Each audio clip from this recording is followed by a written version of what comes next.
아, 너무 반갑습니다. 그리고 또한 너무 감사드립니다. 귀한 교회에 와서 종교개혁 관련된 또 이야기를 할 수 있는 기회가 있어서 너무 감사합니다. 사실 설교를 하라고 했으면 좀 부담스러웠을 겁니다. 우리 고목사님처럼 설교할 자신이 저에게는 없습니다. 그러나 제가 그래도 종교개혁에 대해서는 조금 전문적으로 공부한 사람으로서 우리 고목사님보다는 조금 더 잘 안다고 생각하고 여러분들이 그렇게 받아주십시오. 예, 그리고 고목사님께 잘 들으셨으리라 생각하지만 제가 조금 더 보충하는 방식으로 또 종교개혁 관련해가지고 좀 얘기하도록 하겠습니다.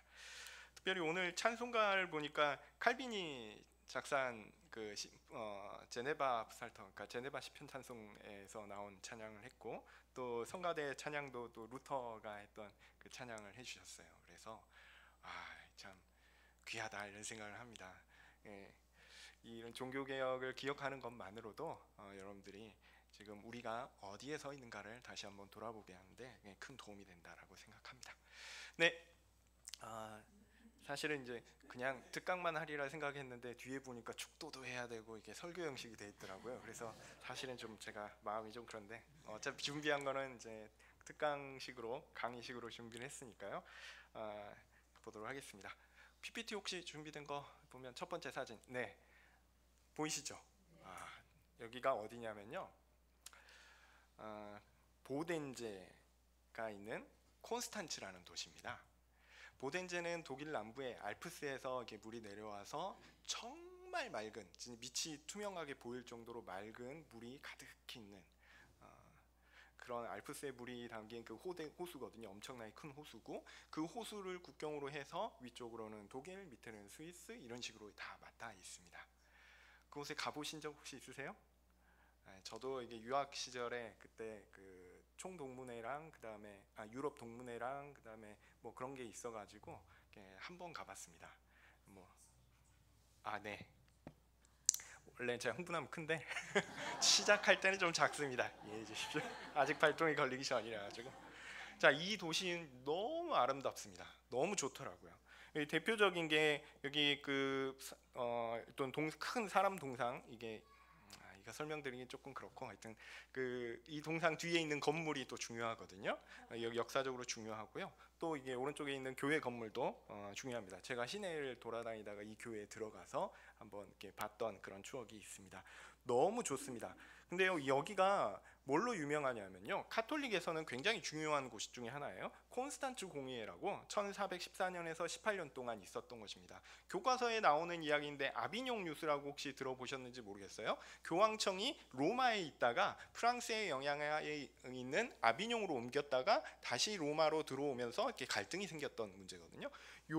이 문제 때문에 교황이 한 명이 아니라 막 2명, 3명 이렇게 됐을 때예요. 이런 문제를 해결했던 곳이 어디냐면 요 콘스탄츠입니다. 그래서 가톨릭에서 굉장히 중요한 곳이고요. 또 하나는 여러분 들어보셨어요? 얀 후스? 요한 후스라고 들어보셨죠? 그래서 종교개혁의 선구자라고 얘기할 수 있는 그런 사람인데요. 이 사람이 여기에서 화형을 당했어요. 그 콘스탄츠 공의회를 열면서 그 공의회에서 정죄가 돼서 이 사람이 화형을 당했습니다. 그래서 혹시 여러분들 중에 이렇게 콘스탄츠 방문하실 분들은 이 야누스의 유적지도 한번 가셨으면 좋겠습니다. 이 얘기도, 이게 합신에서요 아마 2년에 한 번 정도 종교개혁 탐방을 아마 갑니다. 그때는 이번에는 2학년들 해가지고 10 몇 명이 이렇게 갔었는데요, 너무 좋았거든요. 혹시 여러분 학교 다니는 전도사님들이 간다 그러면 좀 보내주시길 부탁드리고요. 이게 이분들만 가는 게 아니라 자리가 좀 남고 또 많은 사람들 초청해서 여러 성도님들이나 아니면 목사님들 오시기로 얘기가 들리면 우리 고한 목사님 좀 보내주시고요. 또 혹시 관심 있으신 분들은 또 같이 참석하셔서 종교개혁지를 함께 돌아보셨으면 좋겠습니다. 첫 번째는 여행하니까 좋고요. 두 번째는 우리가 믿고 있는 신앙이 어떻게 이렇게 그 발전해 왔는가를 볼 수 있습니다. 우리가 한국에서 한 게 아니잖아요, 아쉽게도. 그렇지만 어쨌든 그 유럽에서 이었었던 거를 우리가 그 받았던 그런 것은 사실이니까 이런 부분들에 대해서도 좀 관심을 좀 가지고 2년에 한 번 종교개혁 탐방 합신에서 있는 것도 기억해 주셨으면 좋겠습니다. 어쨌든 이 콘스탄츠는요 굉장히 중요한 도시입니다. 얀 후스도 사형을 당했고 이렇기 때문에 우리가 개신교 입장에서는 중요하거든요. 그래서 시내를 돌아보면서 너무 아름다운 도시라서 저는 너무 돌아보는데 너무 좋았어요. 날씨도 너무 좋고, 제가 독일에서 공부를 했는데 독일에 살면서는 저 위쪽에 부퍼탈 중부 쪽에 있었는데요. 거기는 좀 햇빛이 이렇게 우리나라처럼 쨍하는 게 없습니다. 그냥 어두침침합니다. 예, 그래서 다 철학을 하는 겁니다. 쓸데없이 생각을 하는 거예요. 밝게 가서 놀 만한 곳이 없습니다. 근데 보데제는요, 밝아요. 엄청 좋습니다. 꼭 한번 가셨으면 좋겠고요. 그런데 저는 이 다니면서 그래, 가톨릭 도시겠구나. 가톨릭 도시라 좀 아쉽다. 내가 좀 개신교를 그래도 공부하고 종교개혁을 공부하는 사람이니까 이 콘스탄츠가 좀 개신교하고 관련된 곳이 있었으면 좋았을 텐데 아쉽다라고 했는데, 알고 보니까 제가 전혀 몰랐었더라고요. 이 콘스탄츠라는 도시는요, 종교개혁 시대에 우리 개혁파, 그러니까 장로교 신학을 받은 그런 도시였어요. 사실은 굉장히 중요한 도시 중에 하나였습니다. 주변에요, 이 보덴제 옆에 이 아름다운 도시들 가운데 개혁파 신앙을 고백하는 도시들이 많이 있었어요. 멘밍엔이라든지 린다우라든지 콘스탄츠도 있고요. 또 스위스 쪽으로 가면 쌍갈렌이라든지 이런 도시들이 개혁파 전통들을 받아들여서 개혁파 전통들을 잘 발전시키고 있었습니다. 그런데 문제는 지금 현재는 이 도시가 가톨릭일까요? 개혁파일까요? 가톨릭이에요. 이게 너무 안타깝더라고요. 이게 언제 이렇게 됐냐면요, 1548년 아우구스부르크 임시령이라는 그런 정책에 의해서 개혁파 신앙에서 가톨릭으로 강제로 개종되었던 거예요. 너무 안타깝습니다. 이 일을 통해서 어떤 일이 발생했냐면, 콘스탄츠에 있는 모든 개신교 목회자들이 다 추방당했습니다. 지금으로 치면 이게 여기 무슨 구였죠? 네, 관악구죠. 네, 맞죠? 이 관악구가 전부 가톨릭으로 넘어갔어요. 그래서 이 교회에 있는 목회자들, 이 관악구에 있는 목회자들을 다 이렇게 추방해 버린 거예요. 고목사님도 여기 목사시고 이제 나가는 겁니다. 그런 일들이 콘스탄츠에서 발생했던 거예요. 그래서 예배의 형식이 전부 다 개혁파 형식에서, 우리가 바라보는 아주 아름다운 형식에서 다시 가톨릭 예식으로 회복되어 버렸습니다. 이것을 통해서 세 가지 일이 발생합니다. 첫 번째, 말씀이 실종돼요. 오직 믿음으로 구원을 얻는다라는 복음의 선포가 사라집니다. 또 두 번째, 믿음만이 아니라 사람의 헌신과 종교적 행위가 구원에 반드시 필요하다라는 그런 인식을 가진 카톨릭이 예전이 다시 시행되게 됩니다. 그리고 이거는 예전이란 거는 주로 성례와 관련된 겁니다. 그러니까 성례가 다시 가톨릭 쪽으로 돌아가고요. 세 번째로, 가톨릭 행사들이 많이 생기게 됩니다. 주로 이 가톨릭 행사들은 뭐냐면 구원의 공로를 얻기 위한 겁니다. 여기에 참여하면요, 자신이 구원을 얻는데 굉장히 용이하게 되는 그런 결과를 얻게 됩니다. 대표적인 게 뭐가 있을까요? 카니발 행사 혹시 아세요? 축제, 행진이 있거든요. 그 행진 가운데 막 이렇게 가서 뭐 들고 그러면 위에서 막 던져주고, 저는 많이 갔어요. 저희 애들도 많이 보냈어요. 가면 우산 같은 거 들고 갑니다. 거꾸로 듭니다. 그러면 위에서 행진하면서 막 사탕 던져주고 초콜릿 던져주고 그렇거든요. 그럼 다 받아가지고 오는 거예요. 근데 그 받는 게 뭐냐면 실제로는 은혜입니다. 가톨릭 행사거든요. 그래서 은혜예요. 내가 그 받은 은혜로 말미암아 구원의 보탬이 되는 거예요. 엄청 좋은 거죠, 가톨릭 입장에서는. 그런데 우리 입장에서는 어떻습니까? 아니에요. 우리는 오직 예수 그리스도를 믿음으로 말미암아 구원을 얻기 때문에 이렇게 잘못된 구원에 대한 인식들이 들어오게 됩니다. 그렇게 말씀도 실종되고요, 성례도 시행이 안 되고요.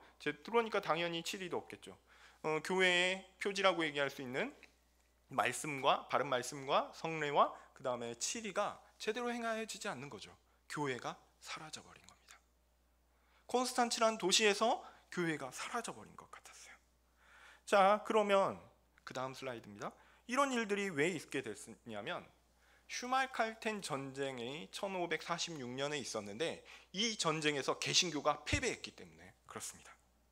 콘스탄츠 불행은요, 슈말칼텐 전쟁에서 패배로 인해서 생긴 겁니다.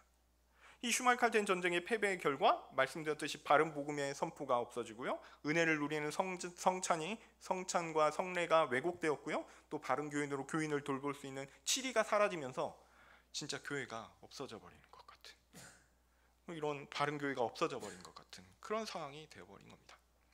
도대체 이 전쟁은 뭘까라는 게 사실 오늘의 주제입니다. 이 전쟁으로 말미암아 콘스탄티는 완전히 영적으로 황폐화되어 버렸거든요. 그럼 콘스탄티만 그렇게 됐느냐? 아닙니다. 네, 그 다음입니다. 슈말칼텐 전쟁은요, 기본적으로 가톨릭과 개신교가 전쟁을 한 거예요. 우리가 종교개혁은 언제 시작되었다라고 알고 있습니까? 1517년 이렇게 생각하죠. 1517년 루터가 95개조 반박문을 그 비텐베르크 성교회에 붙인 이후로 종교개혁이 일어났다라고 보는데, 그 이후에 독일 전역에 개신교가 확산되어서 개신교 세력이 생기고요, 그다음 가톨릭 세력이 정치적으로 대립하게 되는 구조로 오게 됩니다. 대표적인 인물이 누구냐면 칼 오세하고요, 그 다음에 선제후 작센의 요한 프리드리히라는 사람입니다. 이게 위에 창 들고 있는 사람, 말 탄 사람이 칼 오세입니다. 그러니까 독일 제국의 황제입니다. 이 사람은 주로 오스트리아에 있었어요. 그리고요, 옆에는 그 작센의 선제후라고 할 수 있는 선제후인 요한 프리드리히라는 사람입니다. 뭐 이름은 그렇게 잘 안 외우셔도 됩니다. 뭐 저도 한국 사람 이름 잘 못 외우는데 이렇게 독일 사람 이름 뭐 이렇게 여러분들이 다 기억하실 필요는 없지만 이 두 사람이 황제요 작센의 선제후로서 굉장히 중요한 인물이었고, 이 황제는 가톨릭 쪽 세력 사람 대표였고요, 작센의 선제후는 개신교 쪽 사람이었어요. 그래서 둘이 전쟁을 펼친 겁니다. 그런데 이렇게 슈말칼텐 전쟁이 그렇게 가톨릭 진영과 개신교 진영이 이렇게 싸웠다고 했잖아요. 근데 실제로는 보면 가톨릭 진영에는 어떤 진영도 있었냐면 가톨릭 진영 더하기 개신교 진영의 일부도 들어가 있습니다. 그리고요, 많은 개신교 진영 사람들이 중립을 선포합니다. 나는 전쟁 안 할래. 그리고요, 강성 개신교, 이 작센의 선제후 같은 사람, 이렇게 일부 있게 돼요. 그래서 전쟁의 양상은 어떻게 되냐면 가톨릭 더하기 연성 개신교 세력과 그 다음에 강성 개신교 세력이 이렇게 붙게 되는 겁니다. 그래서 가톨릭 세력이 조금 더 이렇게 됐죠. 그래서 이 전쟁 자체가 황제를 비롯한 가톨릭 세력은 황제를 중심으로 해서 하나로 뭉쳐가지고 세력을 견고하게 했지만, 실제로 개신교는 어떻다고요? 세력이 막 분화돼 있어가지고 분리돼 있어서 하나로 될 수 없는 상황이었습니다. 그런 상황 가운데 여러 정치적인 이유가 있었고, 그 전쟁 가운데 이게 중립적 입장 혹은 오히려 황제 쪽에 있는 입장 이렇게 했단 말이죠. 그러니까 동기와 양상은 맨 처음 시작은 제가 말씀드렸듯이 개신교와 가톨릭이라는 종교적인 이유로 전쟁이 벌어졌지만, 뭐든지 그렇죠, 정치적인 세력들이 딱 들어가게 되면 그게 종교만의 전쟁은 아니었습니다. 그래서 이게 정치적인 결과이고 그 다음에 동시에 종교적인 것이었다라는 것들을 좀 기억할 필요가 있겠습니다. 어쨌든 둘이 전쟁을 했어요. 둘이 전쟁을 했습니다. 전쟁 그림에 대해서 다음 장 보여주십시오. 네, 전쟁을 해서 이렇게 했는데요. 칼 오세하고 선제후 작센, 그러니까 칼 오세는 황제죠. 작센은 일종의 지방의 호족이란 말이에요. 이 두 전쟁을 펼치면 누가 이길까요? 황제가 이기리라 생각하시죠? 아닙니다. 실제로 칼 5세 황제도요, 우리나라는 그 당시는 지방 분권제였어요. 그러니까 본권제라고 얘기하는 지방 호족들이 황제를 선출해 놓은 거기 때문에 사실은 각각의 세력들이 있었고, 그다음 황제 자체도 나라를 전체를 포괄할 수 있을 만한 능력은 없었습니다.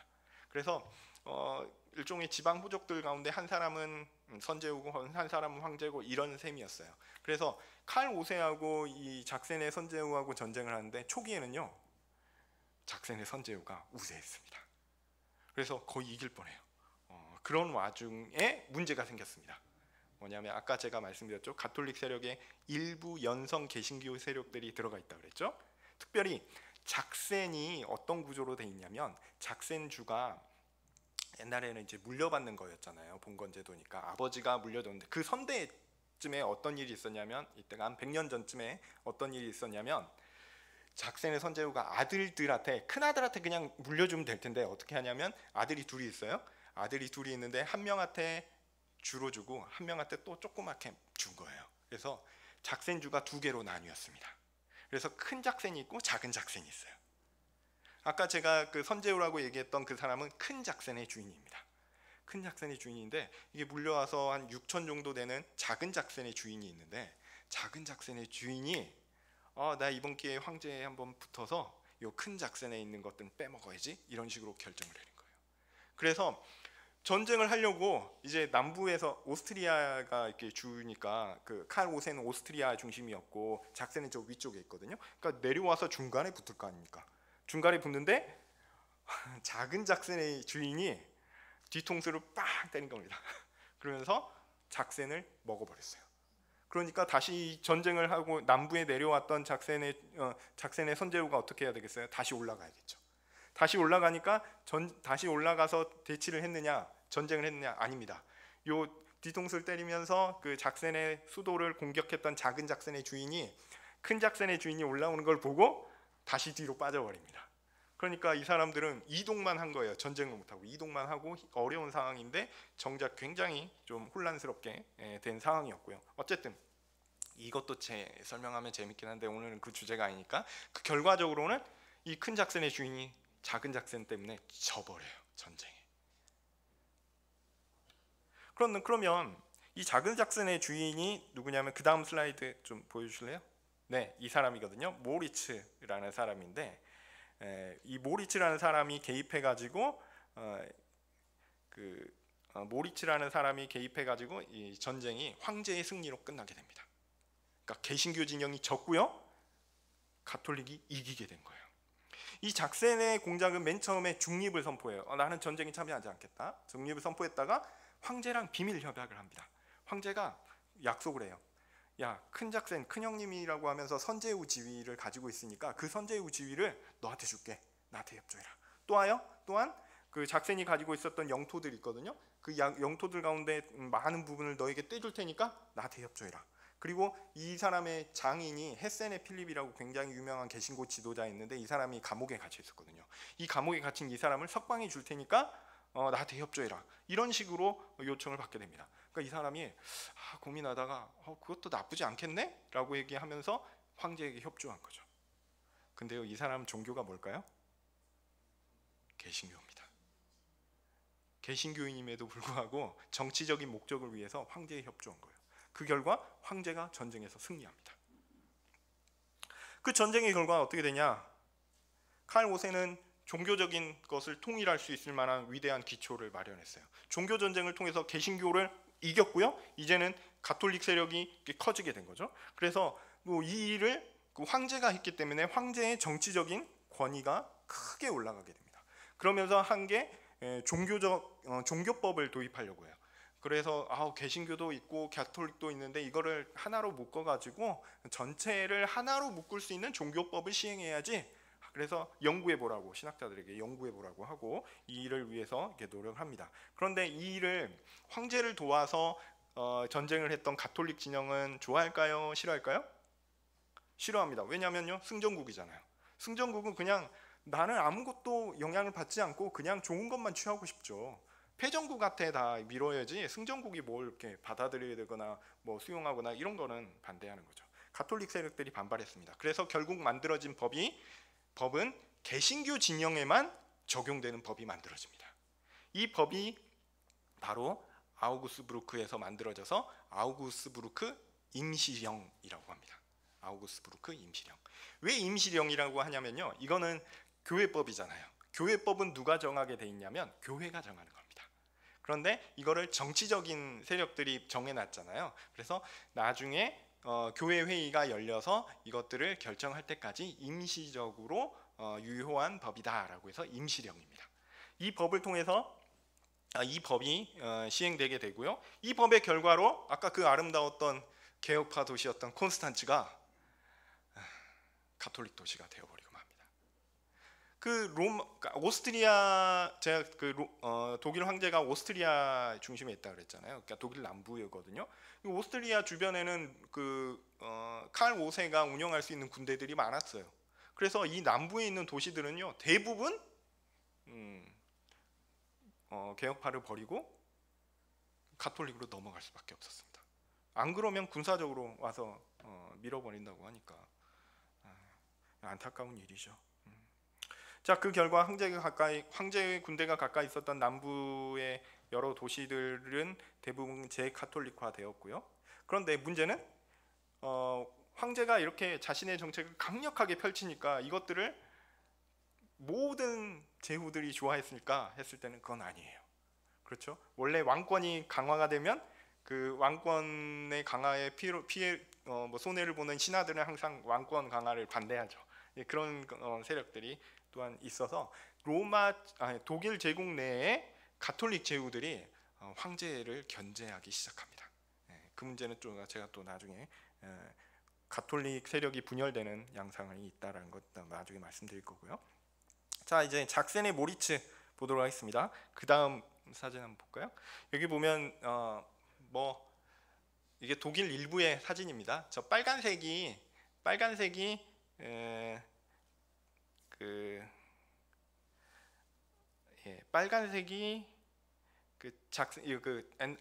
아까는 작은 작센이라 그랬잖아요. 그 작은 작센이 이제 빨간색이었는데 이 빨간색이 좀 더 영토를 확장해가지고 저렇게 영토를 가지게 되었다라는 거고요. 노란색은 아까 맨 처음에는 큰 작센, 그러니까 선제우였던 사람, 그 집안이 축소가 되면서 노란색 지역을 갖게 되었다라는 얘기입니다.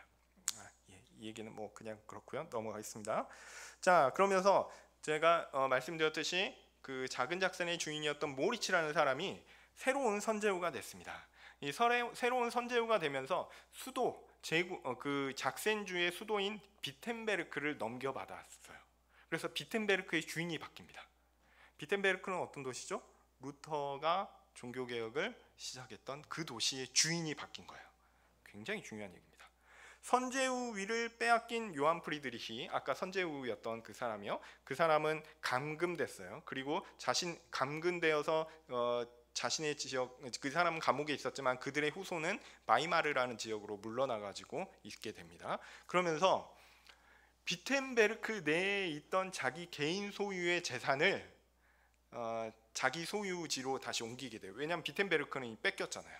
근데 비텐베르크 내에 있던 자기의 재산을 옮기게 되는데 그 재산 중에 뭐가 있었는지 혹시 아실까요? 비텐베르크 대학 도서관이 들어가 있었습니다.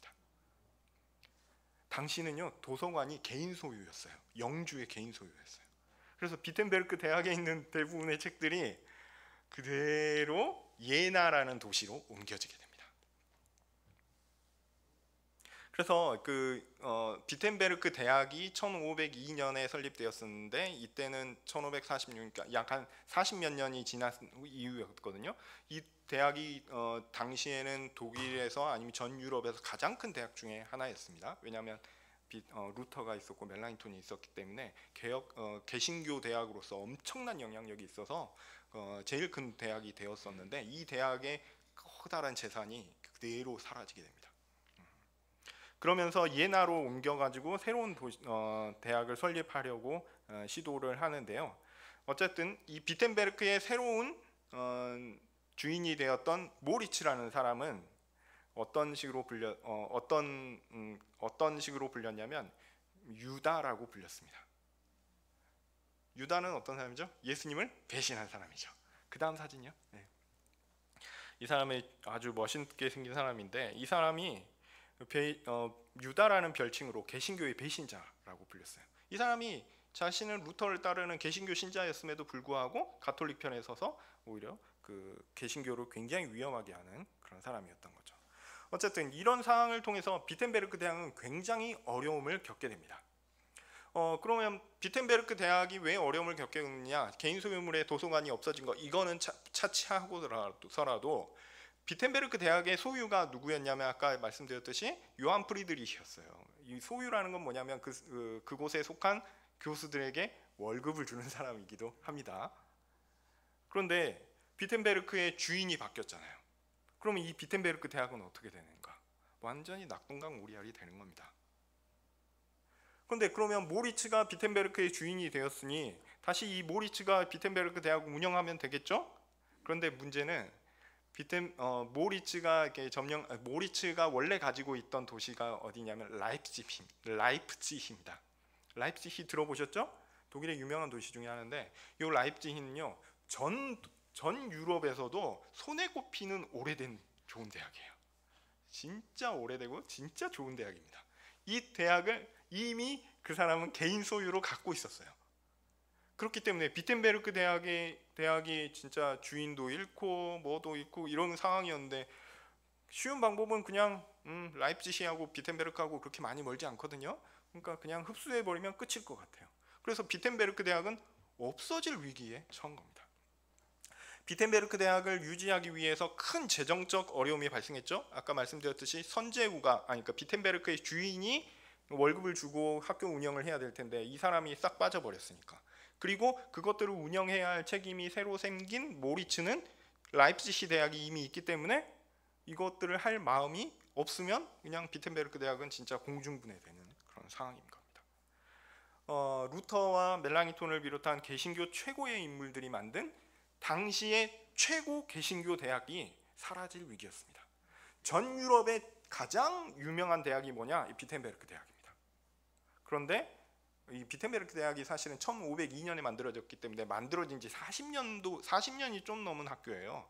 근데 그 전에 있는 학교 라입지히 같은 경우는 14세기에 만들어졌기 때문에 연한이 막 200년 막 넘거든요. 그런 대학보다 이 비텐베르크 대학이 훨씬 더 유명하고 훨씬 더 영향력이 있었거든요. 루터라는 인물 때문에. 그런데 그 대학이 순식간에 사라질 위기에 처한 겁니다. 자, 그리고 또 하나 문제가 있습니다. 모리츠가 이렇게 비텐베르크의 주인이 됐는데 또 하나 아까 말씀드렸듯이 콘스탄츠가 아우구스부르크 인터림 그 임시령으로 인해서 개혁파 목사들, 그러니까 개신교 목사들을 쫓아내고 재가톨릭화 됐죠. 그러면 그것이 동일하게 개신교 진영인 비텐베르크를 비롯한 이 작센에도 적용이 돼야 되잖아요. 왜냐하면 이 법 자체가 개신교 진영을 위해서 만들어진 거니까. 그런데 모리츠가 고민이 생긴 거예요. 왜냐고요? 모리츠는 종교가 뭐였죠? 개신교였어요. 루터를 따르는 개신교였어요. 그런데 자기가 전쟁에 이겼잖아요. 전쟁에 이겼는데 엉뚱하게 종교적인 것은 자신의 개신교를 버리고 오히려 가톨릭화돼야 되는 그런 모순이 발생한 겁니다. 자기는 승전국인데 특별히 황제를 이기게끔 하는데 굉장히 결정적인 역할을 한 사람인데 왜 나만 손해를 보는가라는 생각이 들 수밖에 없죠. 게다가요, 황제가 아까 제가 말씀드렸던 영토도 많이 주고 선제후 지위는 줬으니까 그건 약속 지켰지만 영토도 많이 준다고 했는데 정작 준 영토를 보니까 네가 나머지는 정복해라는 거였어요. 그래서 예를 들면 막데부르크나 노이슈타튼 뭐 그런 데는요 직접 군대를 끌고 가가지고 정복을 해야 돼요. 예, 그렇게 해서 막데부르크 같은 경우는 엄청나게 큰 전쟁이 발생하기도 했거든요. 아니 자기 땅이 돼야 되는데 가서 전쟁을 하면 그 땅만 황폐하게 되는 거고 자기 손해잖아요. 그런 불만이 생기게 됩니다. 그리고 또 하나 자신의 장인인 헤세네 필립 석방을 안 시켜줬어요. 그러니까 막 황제에 대해서 불만이 커져가게 됩니다. 불만이 누적돼요. 그래서 이거는 제가 이게 나중에 전쟁에 대한 얘기 나중인데 1552년에 그러니까 전쟁이 끝난 게 1548년 그 처리가 끝난 게 48년인데 그 후로 4년 후에 이 사람이 너무 열이 받고 이게 안 되겠다. 황제랑 한번 붙어봐야겠다 해서 군사적 행동을 하게 됩니다. 1552년에 그래서 제후 전쟁이 발생하게 돼요.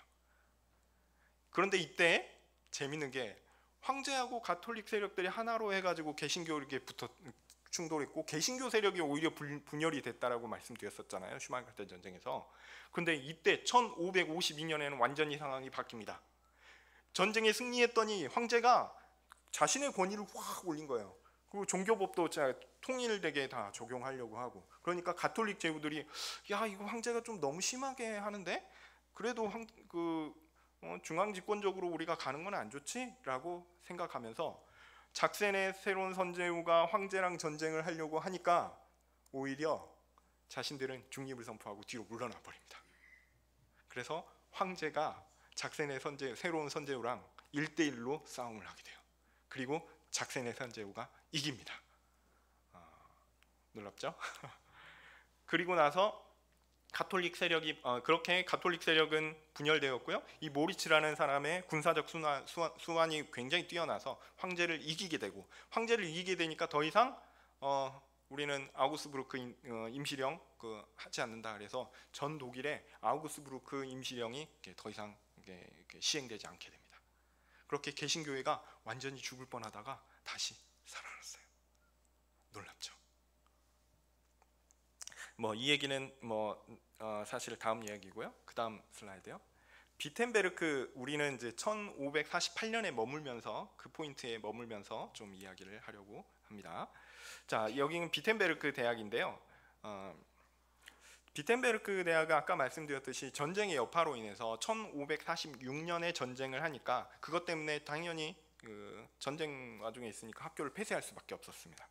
그리고 2년 후에 1548년 10월에 다시 개교를 하게 됩니다. 이때 대학의 상황을 보면 아까 말씀드렸듯이 비텐베르크 도시의 주인이 바뀌게 돼요. 새로운 선제후 모리츠가 주인이 되었고요. 비텐베르크 대학의 예전 주인은 예나로 자신의 재산인 대학의 책들과 기물들을 옮겨가게 됩니다. 왜냐하면 자기가 비텐베르크 주인이 아니고 또 예나에 대학을 하나 설립하려고 하는 생각이 있었기 때문에 그렇습니다. 비텐베르크 대학은 새로운 주인을 찾아야 되는 상황이었어요. 그리고 아까 말씀드렸듯이 새롭게 비텐베르크의 주인이 되었던 모리츠라는 사람은 이미 라입지시 대학이라는 유서 깊은 대학이 이미 자신의 소유로 있었던 사람입니다. 비텐베르크 대학은 어떻게 될 것인가? 이게 관건이었습니다.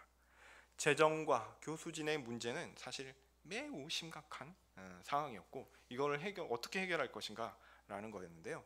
이때 멜랑톤이라는 비텐베르크 대학의 최고의 대표 교수인 사람의 고민이 시작되게 됩니다.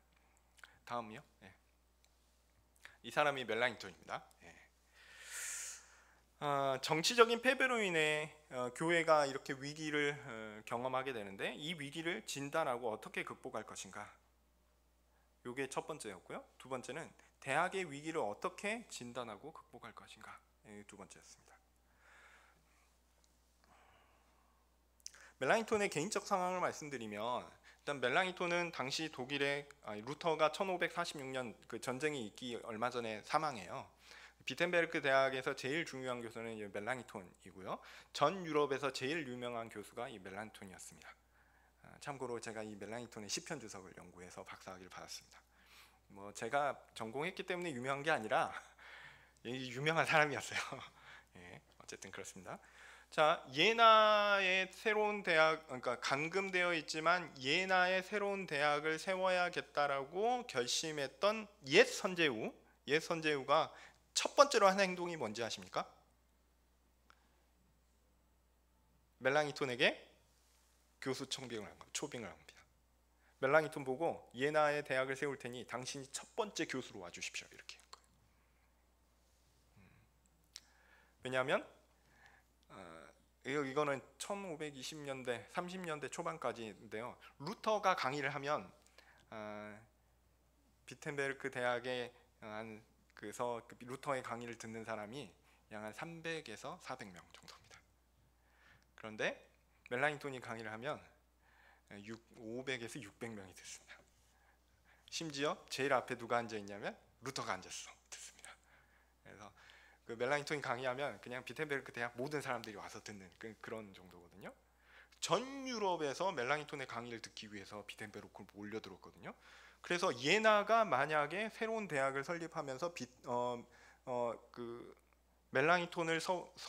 멜랑톤을 초빙할 수 있다면 비텐베르크의 영광을 사실은 그대로 가져올 수 있는 겁니다.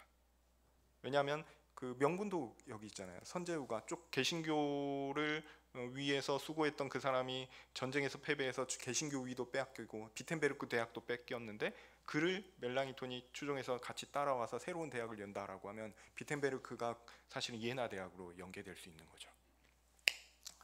그런데 멜랑톤은 비텐베르크 대학을 없애고 싶어 하지 않았습니다. 그래서 모리츠와 협상을 해요. 새로운 선제후 모리츠와 협상을 해서 라입지시에서 정치적 신학적 대처 그들로 하여금 그 비텐베르크를 도와달라 이렇게 요청을 하게 되고요. 결국 모리츠가 비텐베르크를 도와주겠다라는 재정적 약속을 하게 됩니다.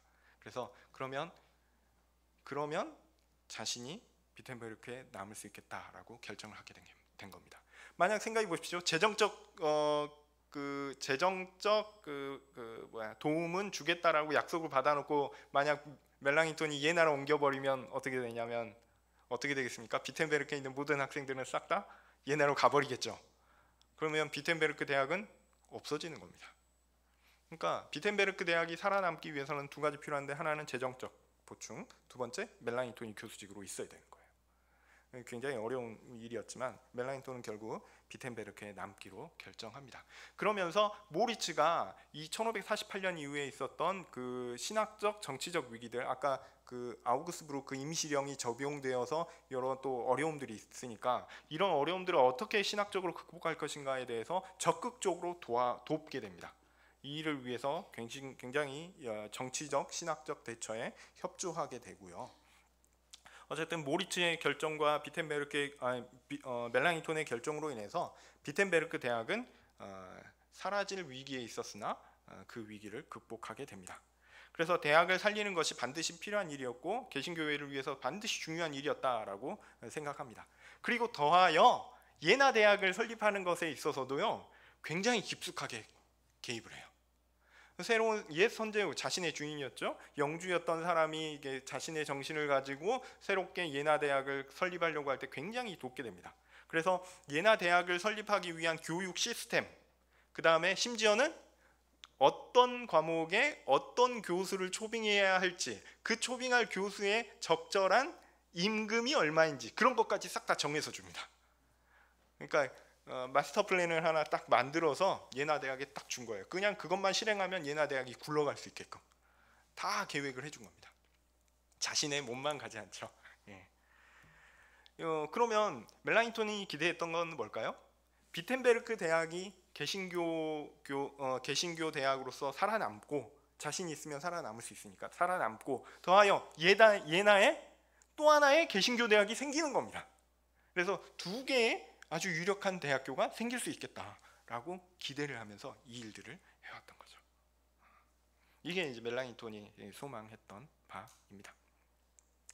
자, 멜랑이톤의 현실 인식을 말씀드리면 멜랑이톤은 전쟁이 마치고 정치적 종교적인 굉장히 크게 혼란스럽고 위험한 상황에서 다시 대학을 열기로 이렇게 결정을 하고 이 일을 적극적으로 추진을 하게 됩니다. 그리고 그가 전쟁이 끝나고 나서 아직 정치적인 모든 결정이 이루어지기 이전에 이미 강의를 열었어요. 강의를 열어서 골로새서 강의하고요, 시편 강의하고요, 이어서 잠언 강의하고 신앙 고백도 강의했습니다. 이 사람은 정말 열정적인 사람이에요. 그래서 매일 같이 강의를 합니다. 시편 강의 같은 경우는 매일 열었어요. 그래서 하루에 한 편 정도씩. 그래서 이 사람은 주로 새벽에 6시 강의하거든요. 6시 새벽 기도가 아니라 6시 강의를 합니다.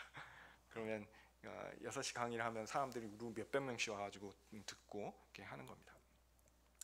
이런 강의를 열었습니다. 아마 1547년에 강의를 시작했는데 그 다음 날, 그러니까 강의를 개교하고 날부터 혹은 그 다음 날부터 강의를 시편 같은 경우는 하루에 한 편씩 했을 겁니다. 자, 이 시편에 대한 얘기를 하는 것이 사실 오늘 포인트입니다. 혹시 이거 이게 안 보이는구나. 예. 아니면 제가 안 보이는 거예요? 제가 이 사람의 시편 서문을 조금 읽겠습니다. 에베소서 4장에 기록된 바와 같이 신적 도움으로 하늘의 가르침의 사역이 보존되어야 하며 하늘의 가르침의 빛과 참된 하나님의 부르심과 참된 예배가 꺼지지 않도록 예언자, 목사, 교사들이 끊임없이 세워져야 하며 온 인류가 어둠과 오류와 영원한 멸망으로 내몰리지 않도록 해야 한다. 이후 하나님의 교회에서 이어지는 시대들은 우리 첫 조상으로부터 이 거대한 하나님의 은혜의 모범을 보여준다. 곧바로 교회의 지도자들과 교사들이 세워졌다. 셋, 다음에 에녹, 그 다음 노아, 셈, 아브라함, 요셉, 모세, 그 다음 사무엘, 나단이 사무엘을 이었고 다윗과 많은 이들이 뒤를 이었다. 그 시대는 모든 시대 중 가장 번영했으며 지혜와 승리로 가장 크게 장식된 시대였다.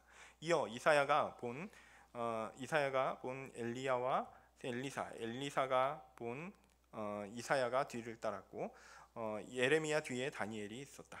이들은 모두 하나님께서 그들의 증언을 통해 계시를 선포하시고 교리를 밝히시며 위선자들의 오해에 맞서 율법과 약속을 해석하기를 원하는 박사들이었다. 하나님은 그들로 하여금 올바른 해석의 증인이 되기를 원하셨다. 이처럼 하나님은 교회에 자신의 말씀과 해석의 은사를 베푸신다.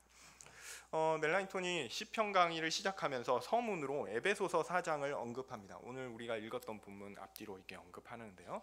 이러면서 시편을 시작합니다. 이러면서 얘기했던 게 뭐냐면 하나님의 교회를 온전하게 하신다. 이거는 하나님의 교회를 지키시고 하나님의 교회를 끝까지 보존하신다라는 건데, 그 우리가 오늘 읽지 않았지만 11절부터 나오는 내용들 보면 하나님께서 교회에 직분을 세우심으로 이 일을 하신다라는 얘기예요. 그래서 선지자, 목사, 교사들을 세워서 하나님의 교훈을 보존하시고 하나님을 향한 간구와 참된 예배가 사라지지 않도록 하신다라는 거죠.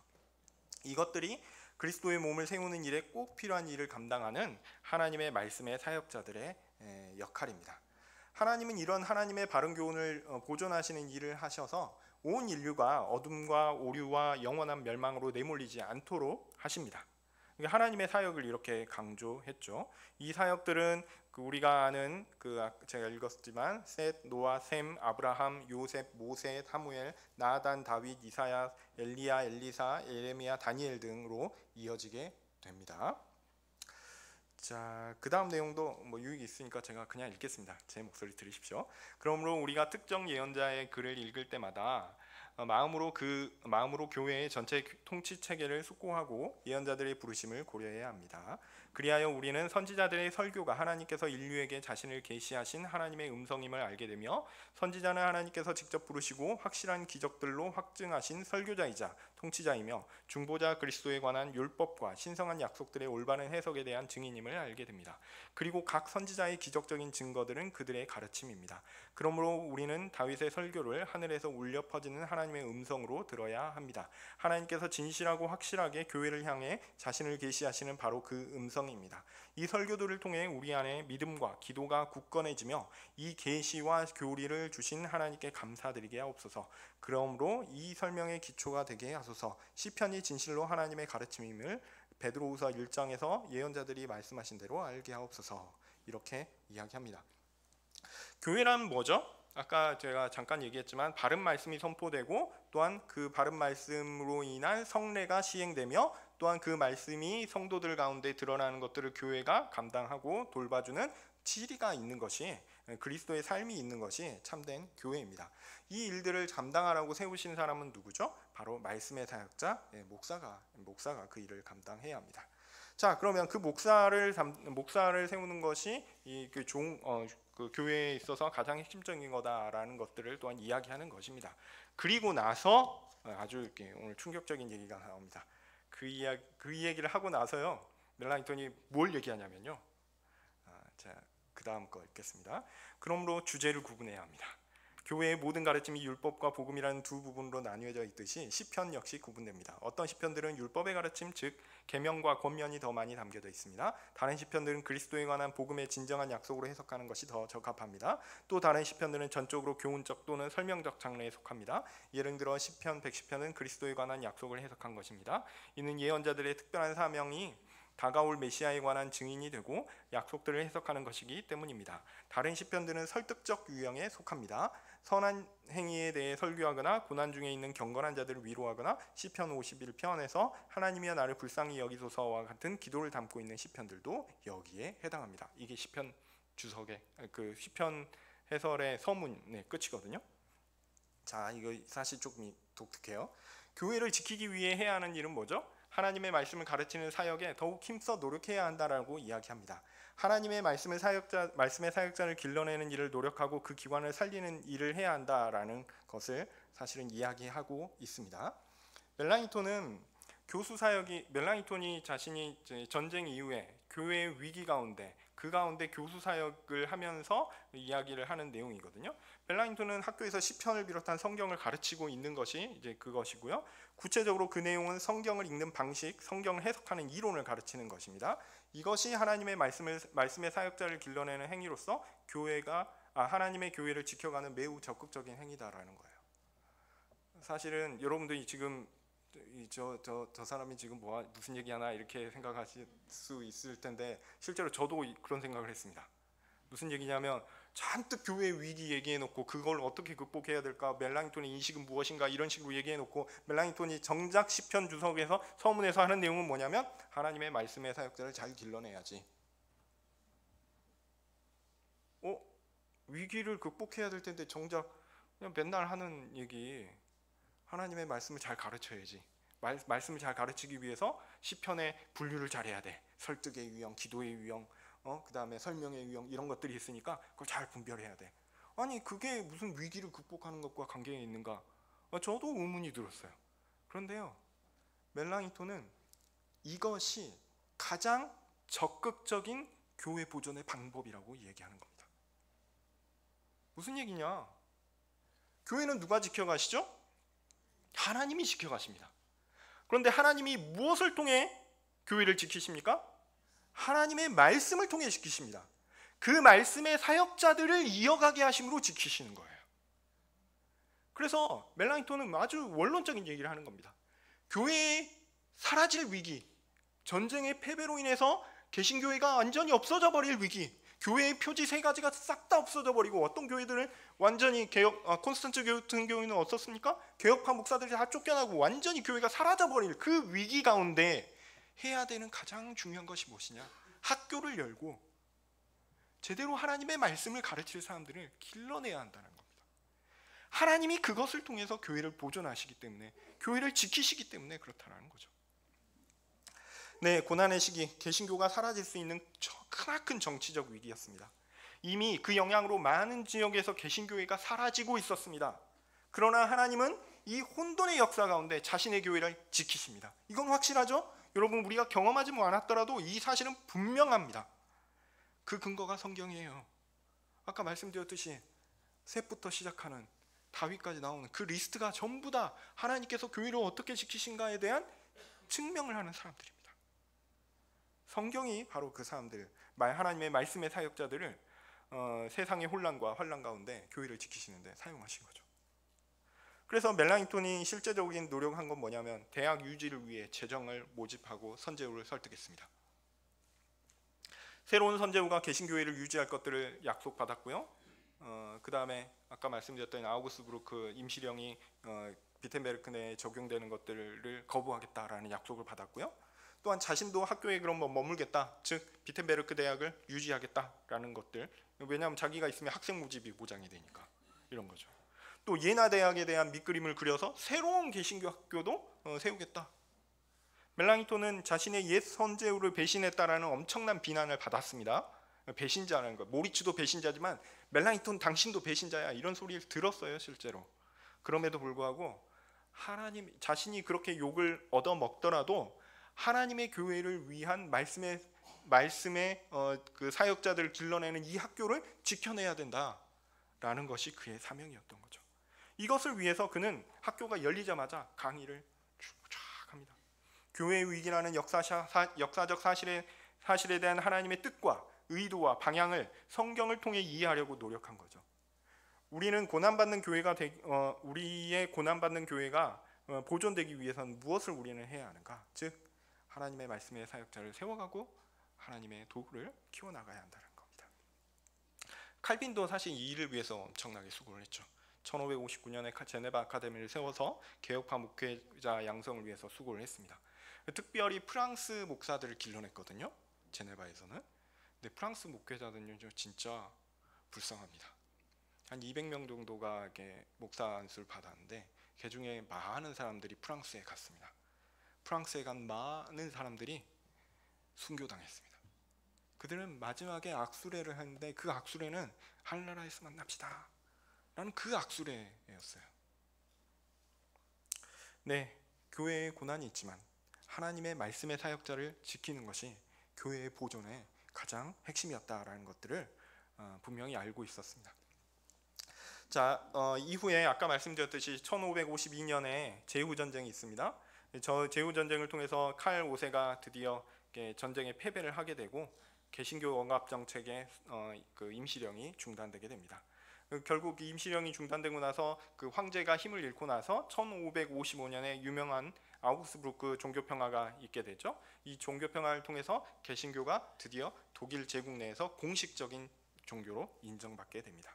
그래서 1548년 그 당시에는요, 종교개혁이 실패하는 것 같았어요. 그런데 얼마 지나지 않아 1552년에 종교개혁은 살아남았고 55년에 인정받게 됩니다. 놀랍죠? 이렇게 극적인 반전이 있을까? 우리는 놀랄 수밖에 없습니다. 자, 우리가 보는 역사는요, 그냥 정치 지도자들의 세력 다툼과 전쟁으로 인한 결과처럼 보입니다. 그냥 우리의 교회는 그냥 우연히 그냥 구조화된 것처럼 보이기도 합니다. 그러나 우리는 분명히 압니다. 하나님은 역사의 주관자이십니다. 종교개혁을 통해서 개신교회를 혼란한 역사 가운데 지키신 분이 바로 하나님이시다라는 걸 우리는 분명히 압니다. 가시적으로 역사적 순서에 따라서 이렇게 교회가 보존됨을 고백할 수 있죠. 그러나 사실 우리가 그럴 것 같다라고 생각하는 거지, 하나님께서 무슨 의도로 그렇게 하셨는가는 확실하게는 몰라요. 우리가 그날 예수님 만나고 예수님 오시는 그날 우리가 물어볼 수 있겠죠. 우리에게는 하나님께서 어떻게 역사적 인물과 사건에 개입하셨는지 정확하게 알지 못해요. 현재 우리가 위기 가운데 있다라고 생각할 때도 그렇습니다. 정확하게 어떤 이유로 또 하나님께서 어떻게 하실 것인가 잘 알지 못합니다. 그러나 확실한 게 있습니다. 하나님께서 하나님의 말씀의 사역자를 통해 하나님의 교회를 바르게 세우시고 그 교회를 그리스도께서 오시는 그날까지 분명히 보존하신다는 사실입니다. 그러면 우리가 해야 할 일은 무엇일까요? 우리 한국교회 위기다 이런 얘기 하잖아요. 위기 가운데 해야 될 일은 무엇일까요? 일단은 개인적으로, 사회적으로 교회의 부당한 핍박에 대해서 고발하고 사회 전반에 기독교의 건전성과 사회를 향한 유익을 증거하고 변호하며 교회를 대적하는 정책들을 막기 위해서 열심히 노력해야겠죠. 예, 그 일을 해야 됩니다. 그것은 여러분이 개인적으로 하셔야 됩니다. 교회가 해야 하는, 더 집중해야 하는 일은요, 교회를 보존하시는 분은 하나님이시고 하나님께서 보존하신 방식이 뭐라고요? 하나님의 말씀의 사역자를 통해서 보존하시는 거거든요.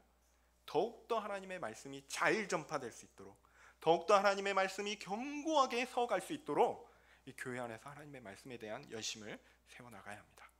그러므로 여러분, 하나님의 말씀의 사역자를 교육하는 일에 최선을 다해 주십시오. 특별히 교회에서 이렇게 많은 전도사님들 또 목사님들 이렇게 교육하고 하는데 수고해 주셔서 제가 학교에 속한 사람으로서 교회에 다시 한번 감사의 말씀 전합니다. 감사합니다. 네, 그 일에 더 열심히 해주십시오. 네, 기존에 있는 교육자들 더 섬겨주시고요. 이 사람들이 어찌하든지 간에 하나님의 말씀을 더 연구하고 더 깊이 알 수 있게끔 더 노력하게끔 해주십시오. 목사님이 설교 준비하는데 온종일 쏟을 수 있게끔 좀 신방도 조금 줄여주시고요. 장로님들이 좀 도와주시고요. 네. 왜냐하면요, 말씀 준비가 최고입니다. 여러분, 그 일에 온 신경을 써야 돼요. 근데요, 성도님들 개인적으로 돌봐야 돼요. 영적인 돌봄 필요하죠. 그러나 영적인 돌봄을 하느라고 만약에 설교에 소홀히 하게 되잖아요, 이건 큰 문제입니다. 하나님이 기뻐하시잖아요. 목사는 설교가 1순위입니다. 그래서 여러분, 그분을 위해서 교회가 목사님한테 좀 압박을 강하게 넣으셔야 돼요. 말씀 더 준비하셔야죠. 네. 자꾸 저를 1년에 10번 신방하지 마시고 좀 줄여주시고 제가 좀 더 똑바로 살겠으니 더 말씀에 집중해 주십시오. 이렇게 여러분들 부탁드립니다. 예. 그럼 목사님도 많이 돌보셔야죠. 그렇지만 어쨌든 말씀 준비에 더 집중할 수 있게끔 여러분들이 더 하게 해주십시오. 그게 교회의 좋은 일입니다. 네, 그렇게 교회는 하나님의 말씀을 사역자를 세우고 그들을 통해서 바른 말씀, 성례, 치리가 시행되도록 교회의 참된 모습을 드러내기 위해 노력해야 합니다.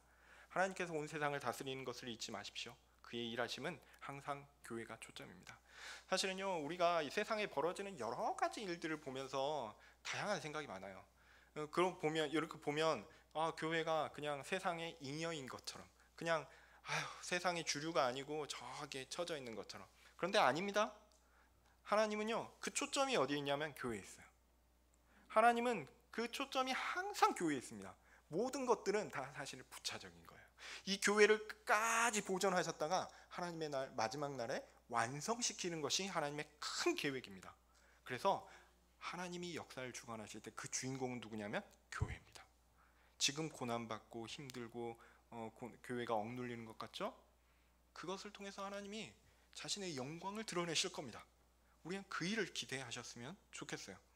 그러나 우리가 하나님께서 그렇게 역사하시는 것들을 잘 이해하지 못하기 때문에 우리가 그분들이 좀 어려움들이 있죠. 어쨌든 하나님의 역사의 본질적인 의미들 여러분들 꼭 기억하셨으면 좋겠습니다. 시간이 많이 흘러가지고 여기까지 하고 마무리하겠습니다. 마지막 한마디 하겠습니다. 제가 합신에 있으니까 그 목회자를 양성하는 합신을 많이 사랑해 주십시오. 위해서 기도해 주시고 또 도와주실 일들이 있으면 많이 도와주셨으면 좋겠습니다. 예, 기도하겠습니다. 거룩하신 하나님, 교회의 위기 때 하나님이 그 교회를 도우사 보존하신 것들을 믿습니다. 하나님, 그러한 하나님의 역사를 우리가 잘 알지 못해서 하나님을 오해할 때도 많고 원망할 때도 많습니다. 하나님, 우리에게 찾아오셔서 하나님을 향한 믿음, 신뢰 더 커지게 하사 하나님을 원망하지 않고 하나님의 은혜의 일들을 기다리며 하나님께 나아가게 하여 주시옵소서. 이 일을 위해서 수고하는 하나님의 말씀의 사역자들을 더 소중히 여기며 그들을 통해 하나님의 나라가 확장되며 또한 보존되는 것들을 보고 또한 감동하며 하나님께 찬양을 드릴 수 있도록 주님 우리의 눈을 띄워 주시옵소서. 예수님의 이름으로 기도합니다. 아멘.